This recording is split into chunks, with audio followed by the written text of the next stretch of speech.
नमस्कार, स्वागत है आपका आज के मुख्य समाचार में। बिहार के मुख्यमंत्री नीतीश कुमार जी ने आज बिहार वालों के लिए कई बड़ी घोषणाएं कर दी है। तो वहीं आज बिहार में भारी बारिश का अलर्ट जारी हो गया है। तो इधर केंद्र की मोदी सरकार बुरी तरीके से फंस गई है। नीतीश कुमार जी और चंद्रबाबू नायडू पलटी मार सकते हैं, गिर सकती है एनडीए की सरकार, जबकि इंडिया गठबंधन की सरकार बनने की बातें हो रही है। नीतीश कुमार जी बीजेपी पर इतने ज्यादा गुस्सा हो गए कि सीधे बीजेपी को चुनौती दे दिए हैं सरकार गिराने को लेकर। तो इधर बिहार में शराबबंदी कानून में बदलाव कर दिया गया है। तो इधर जदयू के नेता खुद शराब के कारोबारी निकल गए।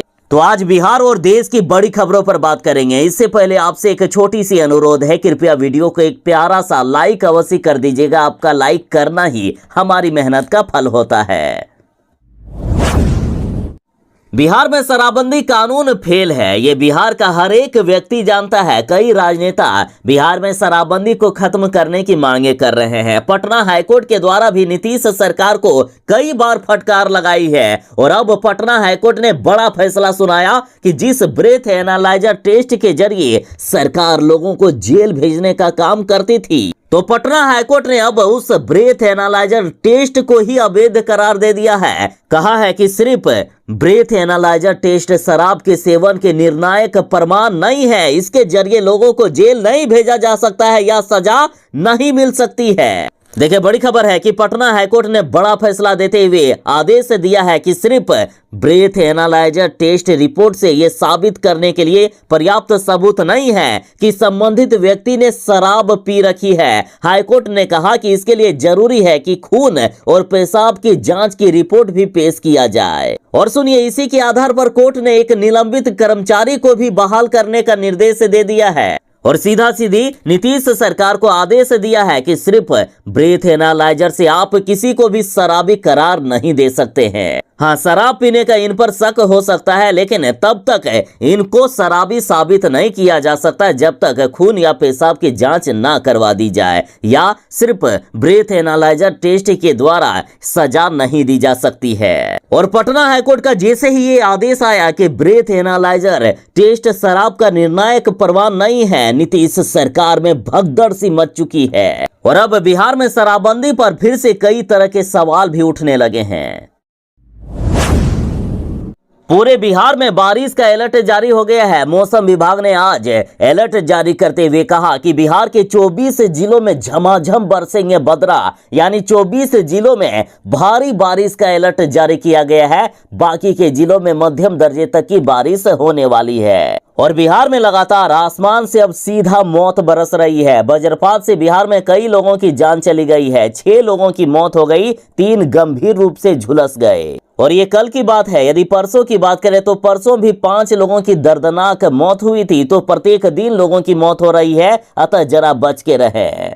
और देखिए, मौसम विज्ञान केंद्र पटना के अनुसार आज बिहार के इन जिलों में भारी बारिश की संभावना है और ये जिले हैं पटना, सारण, वैशाली, कैमूर, गया, नवादा, नालंदा, लखीसराय, जमुई, बांका, बक्सर, रोहतास, औरंगाबाद, अरवल, अररिया, किशनगंज, भागलपुर, जहानाबाद, पटना, शेखपुरा, बेगूसराय, पूर्वी चंपारण, पश्चिमी चंपारण, सिवान और जहानाबाद। साथ ही मौसम विभाग ने खास करके पूर्वी चंपारण, पश्चिमी चंपारण, किशनगंज, अररिया और सीतामढ़ी के लोगों को सावधान किया है, क्योंकि यहाँ अति भारी बारिश होने वाली है। साथ ही बिहार के अधिकांश जिलों में तेज वज्रपात को लेकर लोगों को सावधान किया गया है, जरा बच के रहें। और इधर देखिए, दरभंगा में वज्रपात का भी कहर देखा गया। मवेशी चराने गए एक बुजुर्ग की हो गई मौत। तो इधर जमुई में वज्रपात की चपेट में आने से एक बच्ची की मौत हो गई, घर से शौच के लिए निकली थी बाहर। बेतिया में भी आकाशीय बिजली से एक महिला की मौत हो गई है, अतः सावधान रहें। लोकसभा स्पीकर को लेकर भारी बवाल मचा हुआ है। देश के इतिहास में पहली बार लोकसभा अध्यक्ष का चुनाव होगा। देखिए, एनडीए की तरफ से लगातार चंद्रबाबू नायडू लोकसभा स्पीकर पद की मांग कर रहे थे, लेकिन टीडीपी पार्टी के चंद्रबाबू नायडू को लोकसभा स्पीकर का पद नहीं दिया गया। नीतीश कुमार जी ने भी लोकसभा स्पीकर का पद मांगा, लेकिन नीतीश कुमार जी को भी नहीं मिला है। एक तरफ जहां चंद्रबाबू नायडू और नीतीश कुमार जी पलटी मारने की तैयारी में हैं, तो इधर बीजेपी से राजनाथ सिंह ने कांग्रेस के अध्यक्ष मल्लिकार्जुन खड़गे को फोन किया और कहा कि आप लोकसभा स्पीकर का समर्थन कर दीजिए। आज बीजेपी का इनके ही सहयोगी दल इनका साथ नहीं दे रहे हैं। अंत में इन्हें कांग्रेस से मदद मांगनी पड़ रही है। लेकिन कांग्रेस ने भी बीजेपी के सामने मांग रख दी कि हमें डिप्टी स्पीकर का पद चाहिए। लेकिन बीजेपी वाले तानाशाहों की राजनीति करते हैं। जब ये अपने ही सहयोगी दलों की बात नहीं मानते हैं तो कांग्रेस की बात क्या ही मानेंगे। और अब देखिए इस पर राहुल गांधी ने क्या कुछ कहा है। राजनाथ सिंह जी का खड़गे जी को फोन आया। राजनाथ सिंह जी ने खड़गे जी से कहा, देखिए आप हमारे स्पीकर को सपोर्ट कीजिए। ऑपोजिशन, पूरी ऑपोजिशन ने कहा है, हमने सब के सब से बात की है, पूरी ऑपोजिशन ने कहा है कि हम स्पीकर को सपोर्ट करेंगे, मगर कन्वेंशन ये है कि डेप्यूटी स्पीकर ऑपोजिशन को मिलना चाहिए। राजनाथ सिंह जी ने कल शाम कहा था कि वो खारगे जी को कॉल रिटर्न करेंगे। अभी तक राजनाथ सिंह जी ने खारगे जी का कॉल रिटर्न नहीं किया है। तो मोदी जी कह रहे हैं कंस्ट्रक्टिव कोऑपरेशन हो, और फिर हमारे नेता को इंसल्ट करा जा रहा है। तो सुना आपने, आज इसी का नतीजा है कि देश के इतिहास में पहली बार लोकसभा अध्यक्ष का चुनाव होगा। कांग्रेस की तरफ से के सुरेश ने लोकसभा अध्यक्ष पद के लिए नामांकन किया है, तो इधर बीजेपी की तरफ से ओम बिरला को लोकसभा अध्यक्ष के लिए नामांकन करवाया गया। नीतीश कुमार और बीजेपी का कहना है कि तेजस्वी यादव जब सरकार में आए तो हजारों करोड़ रुपए का फिर से घोटाला इस बार कर लिए, और अभी मौजूदा सरकार यानी एनडीए की सरकार ने 826 करोड़ रुपए के टेंडर ही रद्द कर दिए हैं, और अभी और भी टेंडर रद्द कर दिया जाएगा। दरअसल नीतीश कुमार जी और बीजेपी का कहना है कि अभी तो ये शुरुआत है, आगे आगे देखिए कितनी कार्रवाई होगी, कई हजार करोड़ का टेंडर और भी रद्द होगा। बता दें कि ये वही तेजस्वी यादव है जब ये कहा करते थे कि हम 10 लाख सरकारी नौकरी देंगे। उस समय नीतीश कुमार जी कहते थे कि पैसा कहां से लाएगा, जेल से बप्पा के पास से पैसा लेकर आएगा क्या। आज वही नीतीश कुमार जी तेजस्वी यादव के मार्गदर्शन पर चल रहे हैं, तेजस्वी यादव को कॉपी करते हुए कह रहे हैं कि अब हम 10 लाख नहीं बल्कि 12 लाख नौकरी देंगे। तेजस्वी यादव ने सरकार में रहते कुछ ऐसे काम कर दिए हैं ना कि बिहार की जनता अब भी तेजस्वी यादव की दीवानी है। बिहार की जनता की एक ही चाहत है कि अगली बार तेजस्वी यादव ही बिहार के मुख्यमंत्री बने, और इससे नीतीश कुमार जी और बीजेपी वाले परेशान हो गए हैं। और अब तेजस्वी यादव के द्वारा लिए गए फैसलों को ही लगातार रद्द किया जा रहा है। देखिए, लोक स्वास्थ्य अभियंत्रण विभाग में 826 करोड़ के 350 टेंडर में धांधली का आरोप लगाते हुए रद्द कर दिए नीतीश कुमार जी ने। बाकी आप बिहार की जनता तेजस्वी यादव के बारे में क्या कुछ सोचते हैं, कमेंट में जरूर बताइएगा। अब बीजेपी पूरी तरीके से फंस गई है। अब तक सिर्फ लोकसभा स्पीकर को लेकर मांगे हो रही थी, लेकिन अब चंद्रबाबू नायडू ने बिहार को जिस तरह से स्पेशल राज्य का दर्जा की मांग नीतीश कुमार जी कर रहे हैं, उसी तरह से चंद्रबाबू नायडू ने कह दिया कि अब आंध्र प्रदेश को भी विशेष राज्य का दर्जा देना होगा। और बड़ी खबर तो ये है कि अंदर खाने से खबर आ गई है कि चंद्रबाबू नायडू को प्रधानमंत्री नरेंद्र मोदी जी ने आंध्र प्रदेश के लिए विशेष पैकेज की जो मांग की गई थी वो पूरा कर दिया है। आंध्र प्रदेश को विशेष राज्य का पैकेज दिया गया, और ये जानकारी मुख्यमंत्री नीतीश कुमार जी को नहीं दी गई, जिसके बाद नीतीश कुमार जी काफी ज्यादा बौखला गए हैं। इसके बाद बीजेपी को जिस बात का डर था आखिर वही हुआ है। नीतीश कुमार जी ने तेजस्वी यादव से मुलाकात कर लिए हैं। पिछली बार भी जब मोदी जी का शपथ ग्रहण होने वाला था, उस समय भी नीतीश कुमार जी और तेजस्वी यादव एक ही फ्लाइट में दिल्ली गए थे। नीतीश कुमार जी ने उस समय भी बीजेपी पर दबाव बनाया और बिहार को विशेष राज्य का दर्जा और विशेष पैकेज की मांग कर दी। हालांकि बीजेपी ने भरोसा दिलाया था कि नीतीश कुमार जी की मांगों को माना जाएगा, लेकिन कौन जानता था कि ये बीजेपी वाले नीतीश कुमार जी को ही धोखा दे देंगे। देखिए, बड़ी खबर है जो आज तक के द्वारा कही जा रही है कि जदयू की अनावश्यक मांगे नहीं मानेगी बीजेपी, और सरकार की मजबूती के लिए अब छोटे दलों से साधा जा रहा है संपर्क। अब नीतीश कुमार जी इतने गुस्सा गए हैं कि सीधा बीजेपी को चुनौती दे दी गई कि 29 जून के लिए अब तैयार हो जाइए। नीतीश कुमार जी ने 29 जून को दिल्ली में बैठक बुलाई है। नीतीश कुमार जी पलटी मारने का ऐलान कर सकते हैं, इंडिया गठबंधन के साथ जा सकते हैं नीतीश कुमार जी, क्योंकि अभी तक ना तो बिहार को विशेष राज्य का दर्जा दिया गया है, ना ही विशेष पैकेज दिया जा रहा है, जबकि चंद्रबाबू नायडू की मांगों को बीजेपी वाले मानने लगे हैं। बीजेपी के लिए अभी महासंकट आ गया है, एक को मनाते हैं तो दूसरा नाराज हो जाता है। और ऐसे में राहुल गांधी ने दावा कर दिया है कि अब हम जब चाहे तब सरकार बना सकते हैं। अब सवाल यहां तक उठ रहा है कि एनडीए के पास अभी बहुमत है भी कि नहीं, इसकी भी कोई गारंटी नहीं। और यदि इंडिया गठबंधन के साथ टीडीपी और जदयू जाती है तो आसानी से इंडिया गठबंधन की सरकार बन सकती है।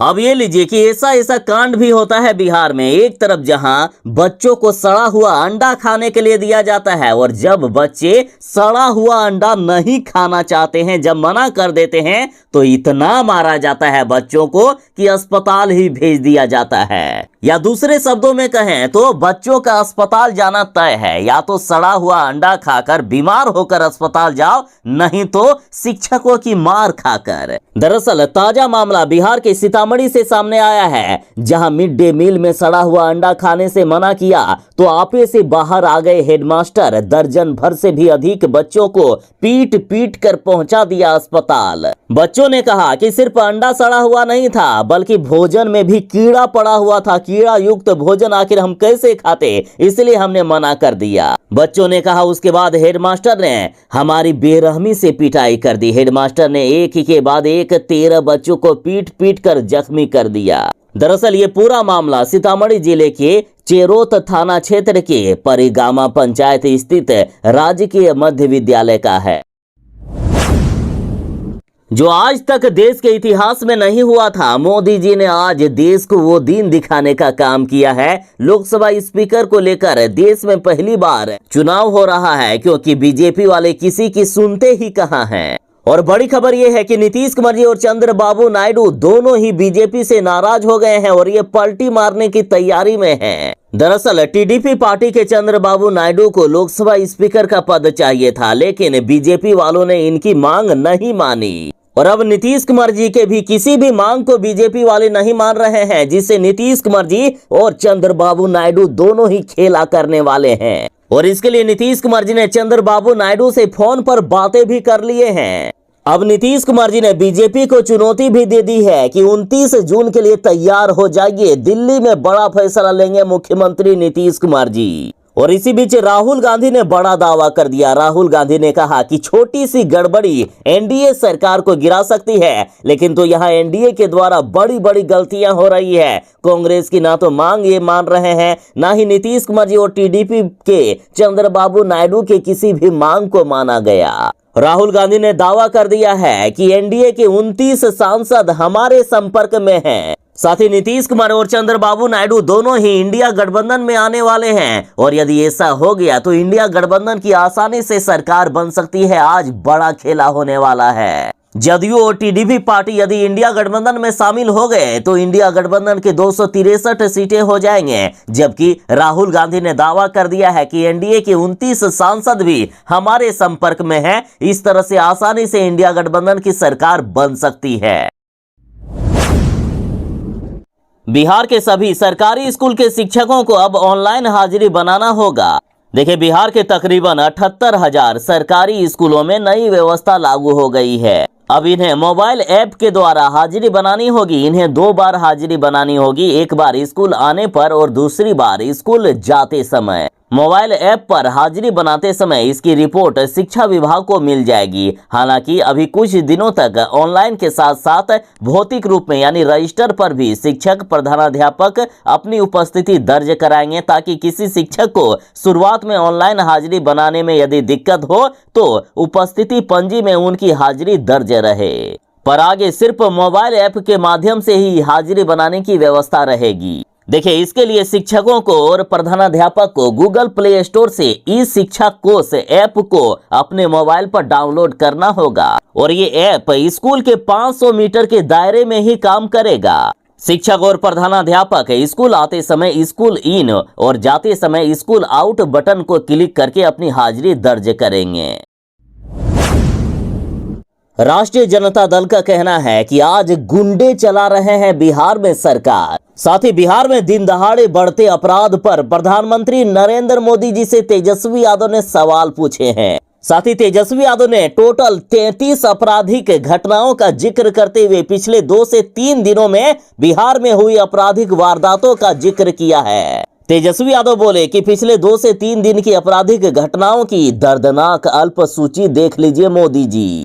शेखपुरा में डबल इंजन की सरकार में डबल पावर से लैस अपराधियों ने 8 साल की बच्ची की घर में घुसकर हत्या कर दी। दूसरा, कैमूर में अपराधियों ने युवक की हत्या कर दी। तीसरा, अपराधियों ने तांडव मचा, सिविल कोर्ट के स्टाफ की गोली मारकर हत्या कर दी। चौथा, मधेपुरा में बेलगाम अपराधियों ने ईंट और पत्थरों से सिर और चेहरे को कुचल कर एक युवक की हत्या कर दी। पांचवा, अररिया में 55 वर्षीय व्यक्ति की हत्या कर दी। बेतिया में अपराधियों ने पत्रकार पर चाकू से जानलेवा हमला कर दिया। सातवां, सीतामढ़ी में सत्ता संरक्षित लुटेरों ने सीएसपी संचालक से सरेआम 8 लाख रुपए लूट लिए। और 8वां, नालंदा में भगवा गमछाधारी ने स्कूल में घुसकर हेडमास्टर को गोली मार दी। तो इस तरह से 1-2 नहीं बल्कि टोटल 33 अपराधों का जिक्र किया है तेजस्वी यादव ने, जिसे 2 से 3 दिन में बिहार में घटित हो गया है। अब तेजस्वी यादव कह रहे हैं कि बिहार में गुंडे चला रहे हैं क्या सरकार।